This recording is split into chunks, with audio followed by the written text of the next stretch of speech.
alihi wa ashabihi wa azwajihi wa dzurriyyatihi wa ali baiti ajma'in khassa ila jami'il ulama wa sahbihi wa salihim wa la a'immatir rasyidin wa fuqahatul jannati min tafsir muhammad sallallahu alaihi wasallam allati ta'lamu wa lam nabiyya sallallahu alaihi wasallam jami'an al-fatihah. A'udzu billahi minasy syaithanir rajim.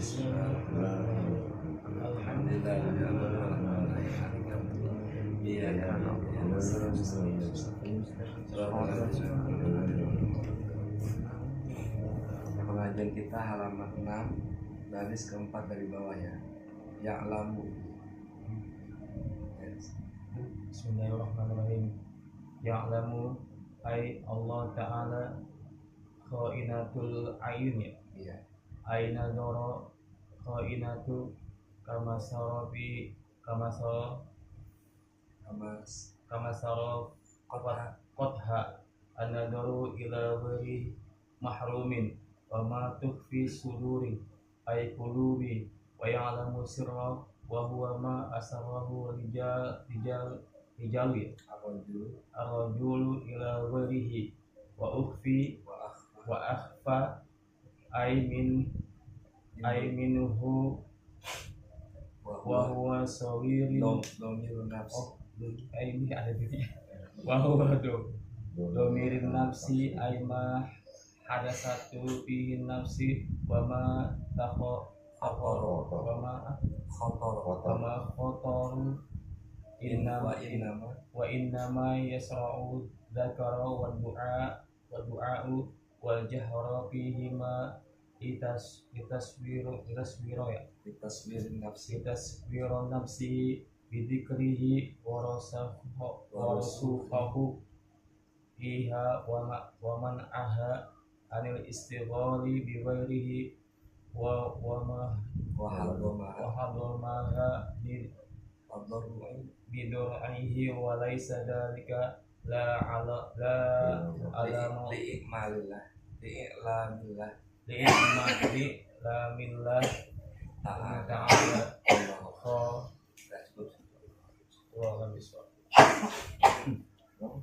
Bismillahirrahmanirrahim. Masih menerangkan tentang sifat Allah. Jadi Allah itu ya'lamu ay Allahu Ta'ala, mengetahui, maksudnya Allah Ta'ala itu khainatal a'yuni, akan pengkhianatan mata. Di mata berkhianat Allah Ta'ala. Jadi nggak usah diomongin ya. Orang itu baru rencana pengen berkhianat ya Allah tahu. Ay an-nadratul khainatu itu pandangan pengkhianatan. Kama saraqatiyya, bagaimana seperti masyarakat pencuri ya. Itu Allah sudah tahu. Pandangan pengen nyuri, pengen nyopet ya. An-nadhru ila ghairi mahrumin, ya, tanpa yang bukan mahramnya, tapi lihat paha, lihat ini, Allah tahu. Contoh misalnya saya kan pakai peci, ke sorban, ke sarung, naik motor. Tiba-tiba ada naik motor, ada cewek sebelahnya, ya, celana pendek paha. Saya berpaling, begini, saya tengok. Ini Allah tahu. Berpalingnya ini ibadah atau karena malu? Allah pakai topi masalah gitu ya. Itu Allah yang tahu loh. Jangan nuduh saya. Gitu. Ya itu tidak ada dua kemungkinan. Ada yang berpaling itu karena takut malu sama Allah, takut dosa. Ada yang berpalingnya, wah karena gue ustad masa yang begini, pelotosin aja begini. Ya enggak? Jadi ada yang begitu. Jadi tahu itu matanya itu khianat atau ibadah, atau jaga apa namanya? Ibadah sama-sama baik ya juga. Ibadah sama-sama baik gitu ya, tapi iya, makanya kita Allah tuh nggak bisa dibohongin. Jangan pakai bilang gua kan begini kan untuk Allah, jangan pakai ngomong gitu. Allah tahu, ya Allah tahu. Orang ngomong dah. Iya ya. Gua mau ikhlas, jangan pakai ngomong gitu. Apaan? Bunda. Gua mau ikhlas, gua nggak marah. Ya kan itu omongan. Tapi Allah kan Maha tahu. Ya jangan diomongin. Gak diomongin Allah tahu. kamu tuh ya nggak ikhlas, kamu itu ya nggak. Jadi wa ma tukhfi sudur ini Allah pun mengetahui apa yang tersembunyi di dada, di hati. Ai al-qulub. Jadi kita nggak bisa bohong-bohongan. Orang boleh aja dibohong-bohongin, tapi Allah enggak. Makanya jangan heran kalau nanti ada orang ketemu sama Allah minta pahala ini, minta pahala itu, kata Allah enggak ada. Kosong. Kamu tuh kan enggak dari awal enggak lihat karena aku. Jadi begini ya. Jadi dulu Nabi itu pernah sahabat Ibnu Mas'ud, Nabi tuh ngambil ranting terus bikin garis tuh. Seret. Kata Nabi, hada sabilillah, ini jalannya Allah. Bikin garis. Terus bikin lagi garis sebelah kanannya banyak seret. Sebelah kiri juga bikin garis lagi seret. Ini jalannya setan. Lebih banyak dan mirip.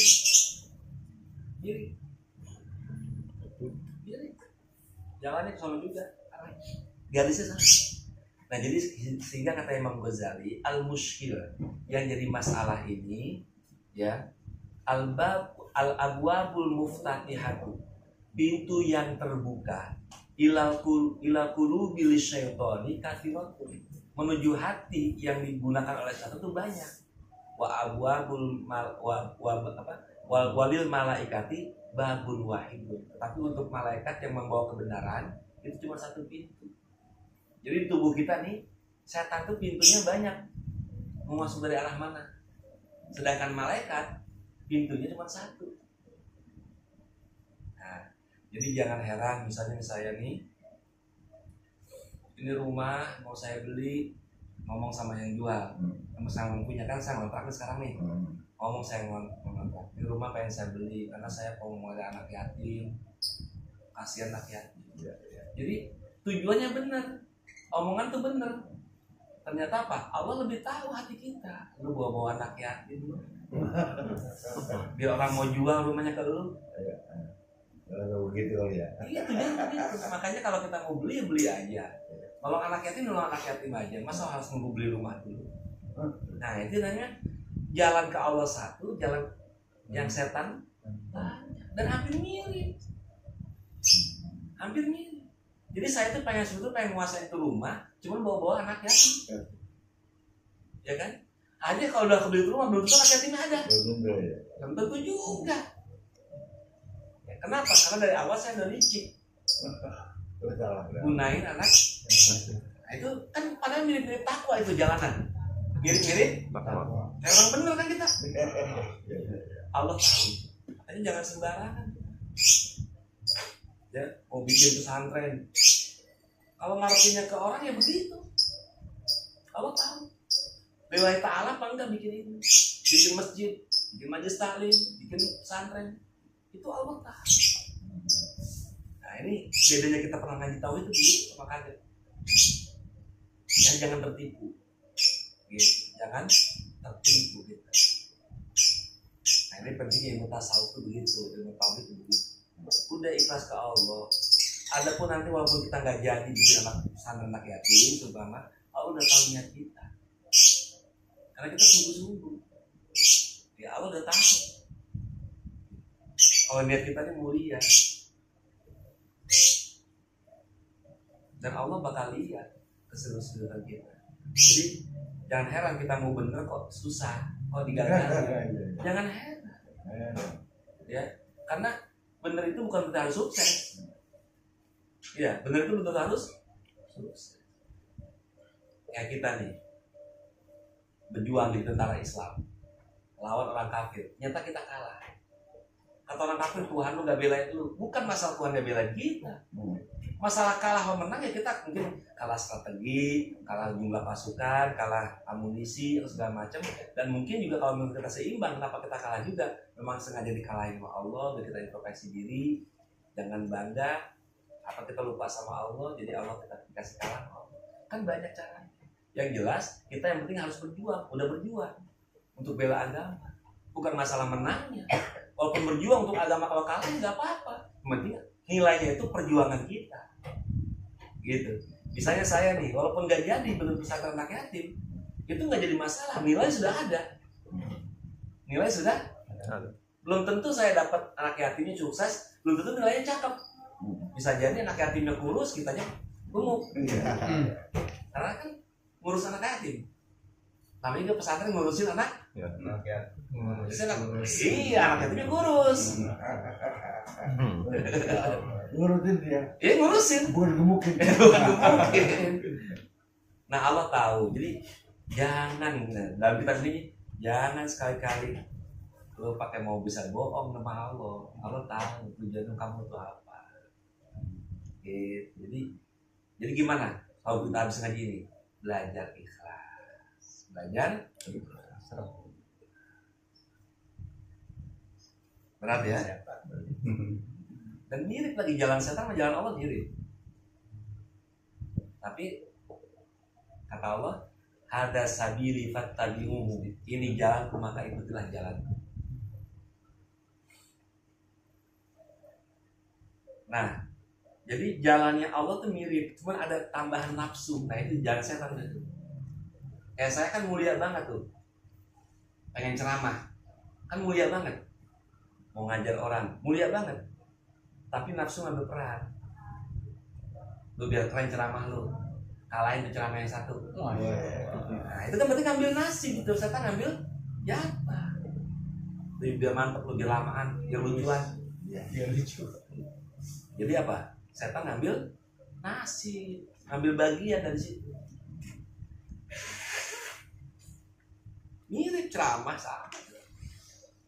Setan ngambil bagian. Biar kita punya nama, biar kita punya keren-kerenan. Ini hati-hati, ya. Tak ingat-ingat lagi kitab ini. Ya Allah tahu. Kita mau dapat pahala di dunia, emang kita dapat nanti. Mau tenar dunia, kita bisa tenar. Emang bakal dikasih sama Allah. Emang dunia ya begitu. Kalau kita mau cari dapat Nobel, ya mungkin kita dapat Nobel. Perdamaian, Nobel apa, jasa. Bisa kita dapat.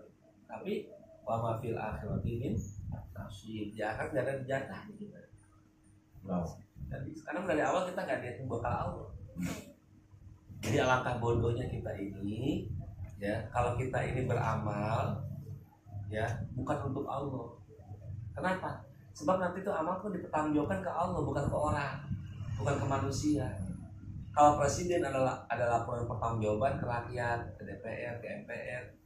Kalau presiden, kenapa? Kerjanya untuk ngurusin negara, ya tanggung jawabnya ke situ. Nah kalau kita kan kerjanya ke Allah, ya tanggung jawabnya ke Allah. Jadi kalau kita bawa amal, ternyata amal kita kosong, nggak ada apa-apa, mau ngapain itu mau? Nah apa? Dan ada nilai yang kenapa? Dari awal kan kita nggak ada bakal Allah. Kita dari awal apa?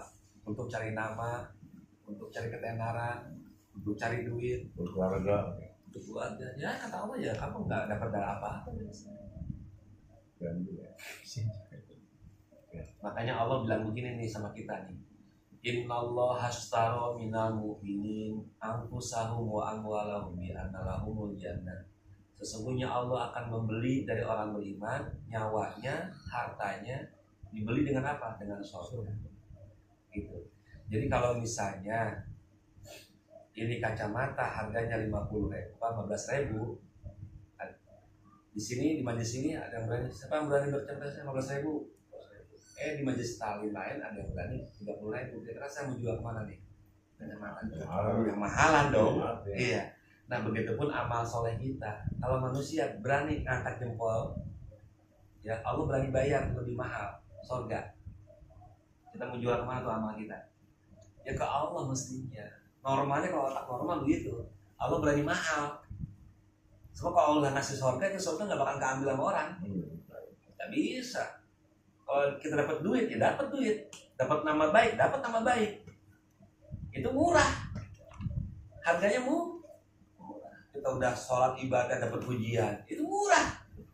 Allah mau beli ibadah kita dengan surga mahal. Kalau otak kita masih waras, kita jual yang lebih mahal sih. Gitu. Jadi jual aja amal ibadah kita ke Allah, karena Allah berani lebih mahal bayar ketimbang manusia sebetulnya. Jadi nggak usah mikirin dapat Nobel, tenar sedunia, kayak Nelson Mandela, kayak Mahatma Gandhi, kayak siapa Dalai Lama. Gak usah dari tenar-tenar dapat kayak begitu. Ikhlaskan, kita berjuang untuk Allah.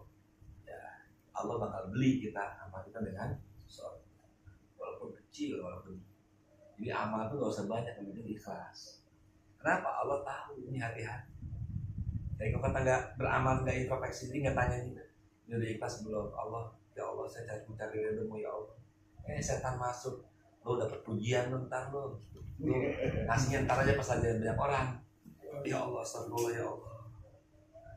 Perbaiki. Ya udah, mau dipuji muka agak, bismillah gue ngasih. Nah itu.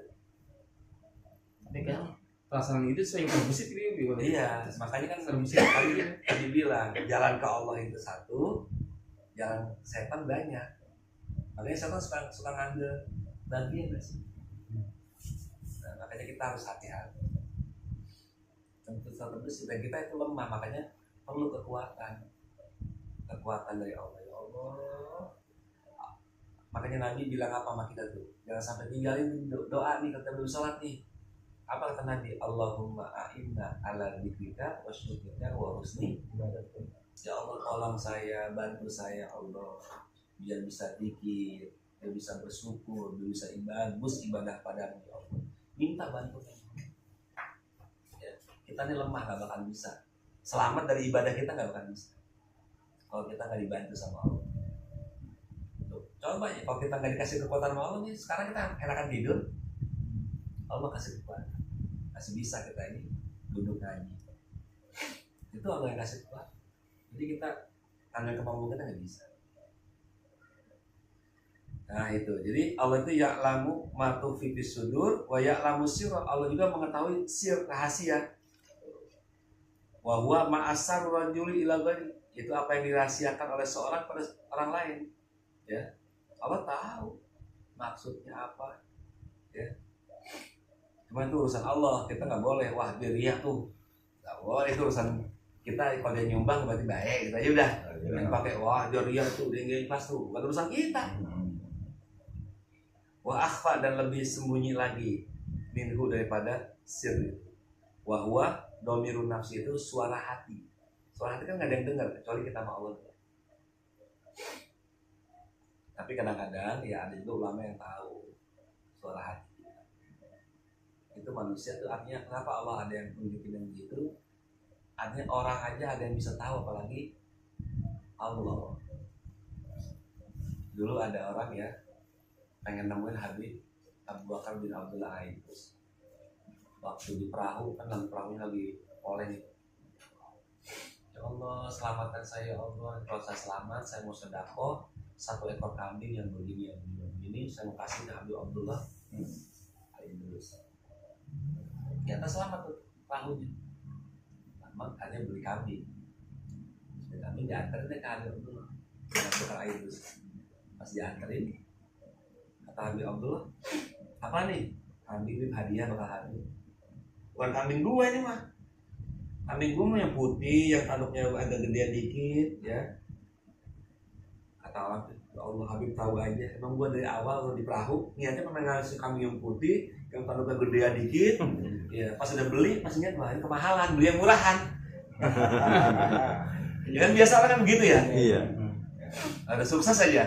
Makanya Habib Abdullah tahu, ini gua kambing gua nih. Berubah gitu ya. Hah? Berubah. Kalau kata kita nih udah dibagi pakai nawar. Iya. Ya bukan nawar, karena kan kau waktu itu niatnya apa? Mau ngasih kambing yang begini, yang gede, yang gagah, yang gemuk, yang tanduknya putih, yang apa segala macam. Kenapa jadi yang begini beli?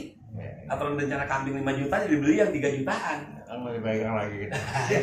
Artinya ada orang yang tahu gitu. Kok orang bisa tahu? Berarti Allah bisa lebih gitu. Kan banyak kita dengar cerita wali-wali kayak gitu kan. Ya apalagi Allah.